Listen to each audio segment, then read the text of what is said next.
Welcome back, boils and ghouls, to more reviews from the Crypt.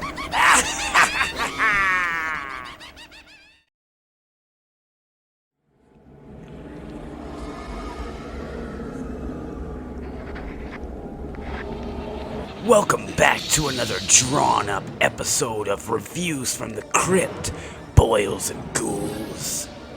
Tonight, we have an episode that was recommended by a ghoul buddy of mine, Jody.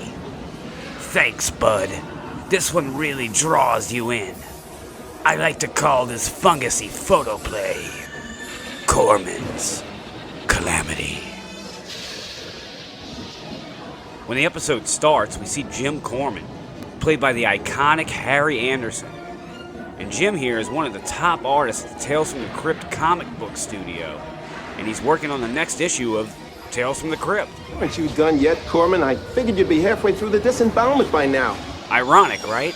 But he can't seem to get any work done, because his co-workers are arguing over the next issue, even though the current one isn't even finished yet.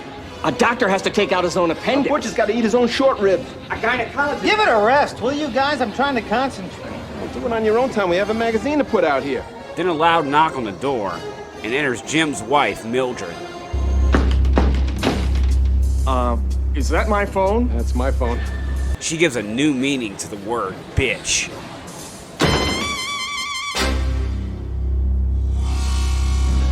In her delusional mind, she knows that he must be cheating and thinks his job is a fucking joke. It's not enough that you gotta draw these dumb cartoons instead of getting a real job, but you can't even keep your paws off the secretaries in this goddamned office. What a dream-crushing bitch. She also gives Jim grief about not being able to give her a kid and insists that he takes these pills. But Jim isn't down for that shit. You know, these are experimental. They haven't even been approved by the FDA. I don't know about the side effects. It's like it's making my imagination fertile. I think it's affecting my brain. But he loves his wife, even though she's a raging bitch with a capital B, and takes the damn pills anyway. And then she reminds him that she is here to fucking stay. You're stuck with me. Till death do us part. The encounter with his wife gives him the inspiration that he needed for the monster in his next book. What a monster.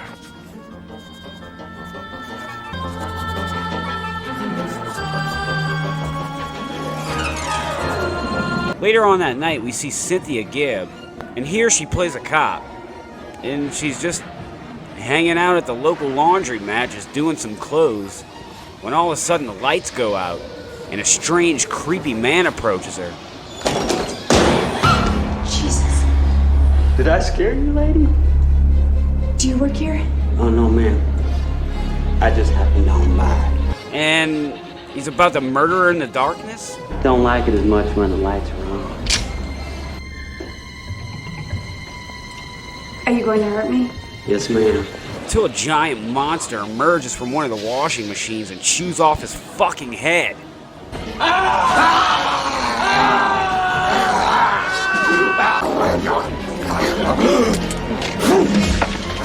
Now that's one way to take a bite out of crime. Later on at the crime scene, Officer Phelps tries to explain what exactly went down, but the dickhead detective isn't buying a word of it. Let me get this straight. A monster emerged from the washing machine and gobbled up the assailant. That's right, sir. I don't drink off duty, and I don't make up crazy stories. Neither did the man who saw a two-headed ogre last week, or the housewife who found a dinosaur in her Volkswagen. The next day, she's walking past a newsstand where she sees something extremely familiar looking on the cover of one of the Tales from the Crypt comics. A monster with an overbite. A two-headed ogre.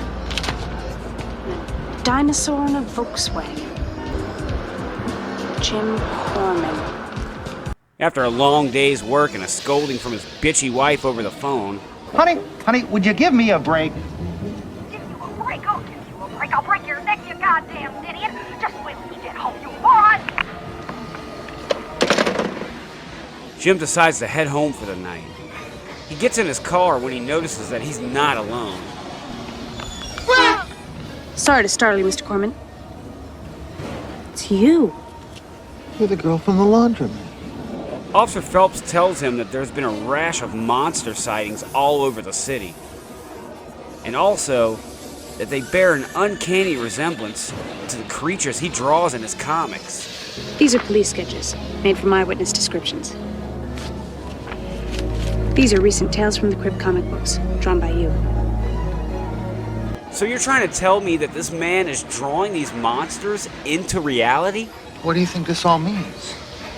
Well, Jim, I think in some crazy way your drawings are coming to life. So now it's time for a test. What can I do for you? Just draw a monster. Something repulsive. Coming up. He draws a zombie coming out of a refrigerator. And nothing happens? I'm done. And nothing happened, so I guess it didn't work. Maybe. Maybe it happened elsewhere. Maybe it hasn't been spotted yet. Well, not yet at least. It's the next day where we see some of the local kids in an alleyway playing Army, where they stumble across an old refrigerator that's leaking green slime. And that's when they see it.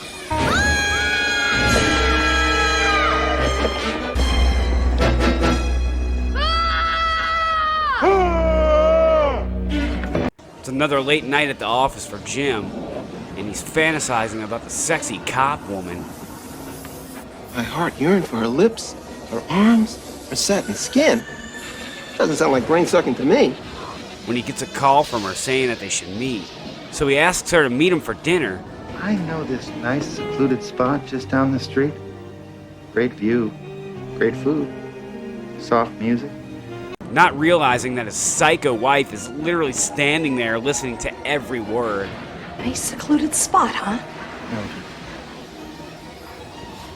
How long have you been? Long enough, you little creep. You're gonna meet some playgirl tramp, aren't you? She storms out, and Jim vents it out by drawing a monster version of his wife, because that's literally the way he sees her, unknowingly creating an even scarier monster than his wife. Mildred's crazy ass comes back in the room wielding a gun and is about to waste that two-timing sumbitch when this happens. No, you don't understand. It's these pills. I take these pills and then I draw something. And then if I think about it hard enough, something happens. She tries to shoot it down, but that doesn't work too well for her evil ass. Sexy lady cop shows up just in time. What's all the noise? We're redecorating. That night at dinner, Officer Phelps asks Jim if he's married. Not anymore. What a classic. This is one of the episodes that actually had sort of a happy ending, if you think about it. Well, for the main character at least. Sorry, I see you guys have a lot of catching up to do. This was definitely one of the most memorable episodes for me. I just love anything that Harry Anderson's in, and the performance by him as Jim Korman is truly iconic. I really love the whole drawing monsters into reality concept. All around a very clever little story. Scott 86, Korman's Kalamity. Go check it out, folks. It's a true monster piece. See you on the next reviews from the Crypt Kitties.